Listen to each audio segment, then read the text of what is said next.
आगे बढ़ते हैं। जातिवाचक संज्ञा। जातिवाचक संज्ञा ठीक इसके विपरीत है, जिसमें हम पूरी जाति का पता, जिससे हमें पूरी जाति का पता चलता है, चाहे वो पूरे मनुष्य की जाति हो, चाहे पूरे किसी वस्तु की जाति हो, या किसी स्थान का पता चले।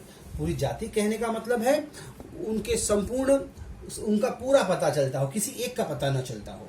तो हम जानेंगे आज जातिवाचक संज्ञा।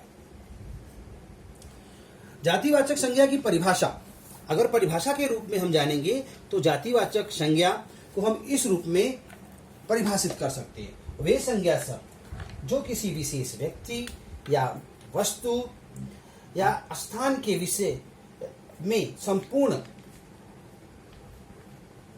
जाति का बोध कराए, जातिवाचक संज्ञा कहलाता है। तो इसकी परिभाषा लिखते हैं। वे संज्ञा शब्द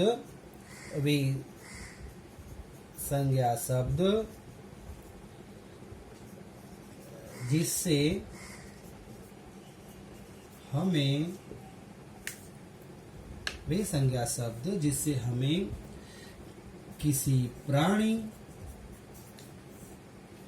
या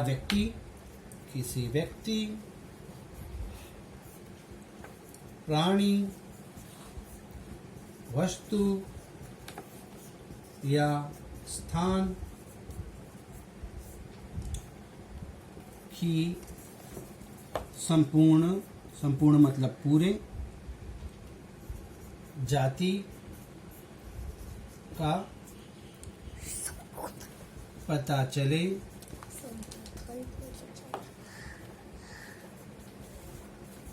जातिवाचक संज्ञा कहलाते हैं। इसे मैं कुछ शब्दों के उदाहरण के द्वारा, वाक्य के उदाहरण के द्वारा समझाने का प्रयत्न करूंगा।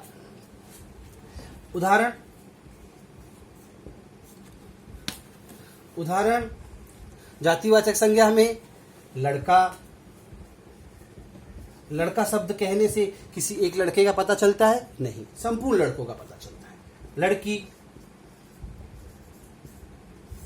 फल, फूल, मैदान, शहर,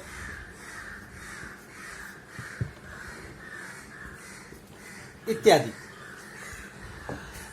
परिभाषा को हम पढ़ते हैं। वे संज्ञा शब्द जिससे हमें किसी व्यक्ति, प्राणी, वस्तु या स्थान की संपूर्ण जाति का पता चले, कहने का मतलब एक से ज्यादा का पता चले, उसे हम जातिवाचक संज्ञा कहते हैं। उदाहरण के रूप में मैंने लड़का, लड़की, फल, फूल और मैदान, शहर, इन शब्दों को बताया। अब मैं कुछ वाक्य के उदाहरण से समझाऊंगा। वाक्य उदाहरण पे ध्यान दिया जाए तो सड़क के किनारे पेड़ों की कतार थी। सड़क के किनारे पेड़ों की कतार थी। अब ध्यान से देखेंगे तो इसमें ऐसे कौन से जो शब्द हैं जो पूरी जाति का पता के विषय में बताते हो। तो आप पाएंगे सड़क, तो हम सड़क कहने पे हमें किसी एक सड़क का पता तो नहीं चलता, अनेकों सड़क हो सकती हैं। पेड़ कहने पे हमें किसी एक पेड़ का पता नहीं चलता, तो अनेक हो सकते हैं, तो उसकी संपूर्ण जाति का पता चल रहा है। इसी प्रकार हम दूसरा उदाहरण लेते हैं। दूसरा उदाहरण में आप देखेंगे मनुष्य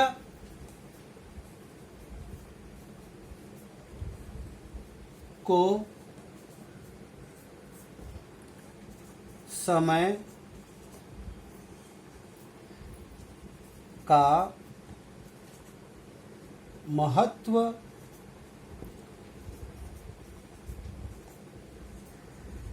समझना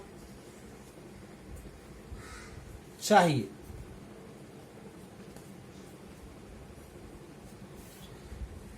यहां आप देखिए ऐसा कौन सा शब्द है जिससे हमें पूरी जाति का पता चलता हो।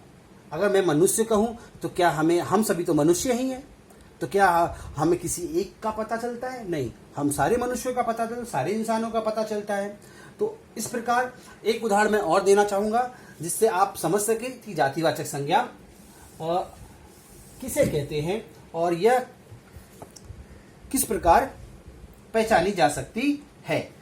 नेताजी ने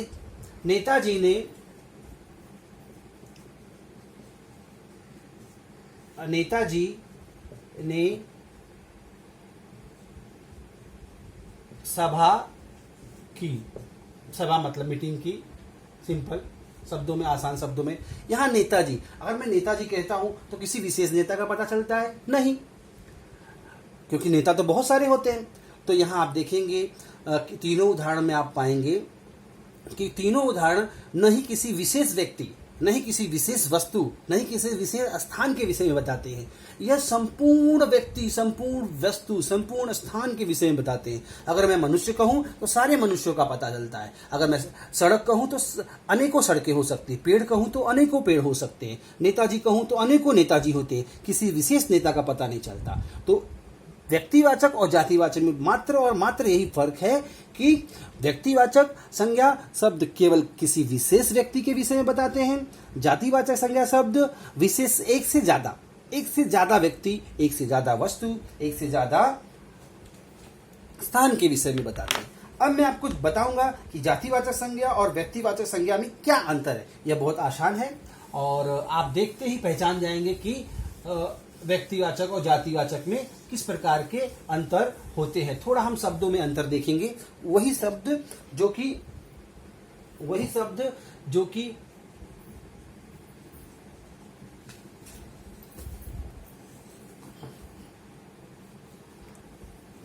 जातिवाचक में किस प्रकार प्रयोग आते हैं और व्यक्ति में किस प्रकार, व्यक्तिवाचक में किस प्रकार प्रयोग आते हैं। शब्दों में मात्र थोड़ा सा अंतर है। जैसे मैंने कहा जातिवाचक, पुस्तक शब्द लिखने के बाद किसी एक पुस्तक का पता हमें नहीं चलता। अनेकों पुस्तकें हो सकती हैं, अनेकों ग्रंथ हो सकते हैं, रामायण, महाभारत, भगवद गीता इत्यादि। तो ये अनेकों पुस्तकों के विषय में बताती है।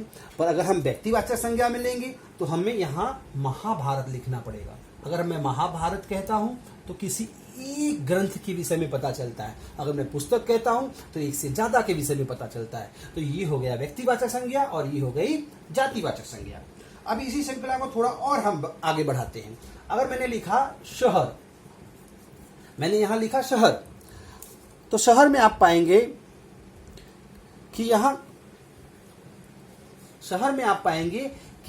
शहर कहते ही अनेकों शहरों का पता चलता है। किसी एक विशेष शहर का पता नहीं चलता। पर मैंने यहां लिख दिया मुंबई शहर। मुंबई लिखते ही किसी विशेष शहर का पता चलता है। तो किसी विशेष शहर के बारे में बताने वाले शब्द को व्यक्तिवाचक और केवल शहर के विषय में कहने पे वह जातिवाचक संज्ञा के अंतर्गत आता है। अगर मैं कहूं इमारत कोई भी इमारत हो सकती है। पर अगर मुझे इसे व्यक्तिवाचक के रूप में लिखना है तो मुझे लिखना पड़ेगा ताजमहल। ताजमहल एक विशेष इमारत है और जातिवाचक में इमारत मतलब अनेकों इमारत हो सकती है, कोई भी इमारत हो सकती है। इसी प्रकार अगर मैं लिखूं देश, तो देश में कोई भी देश हो सकता है।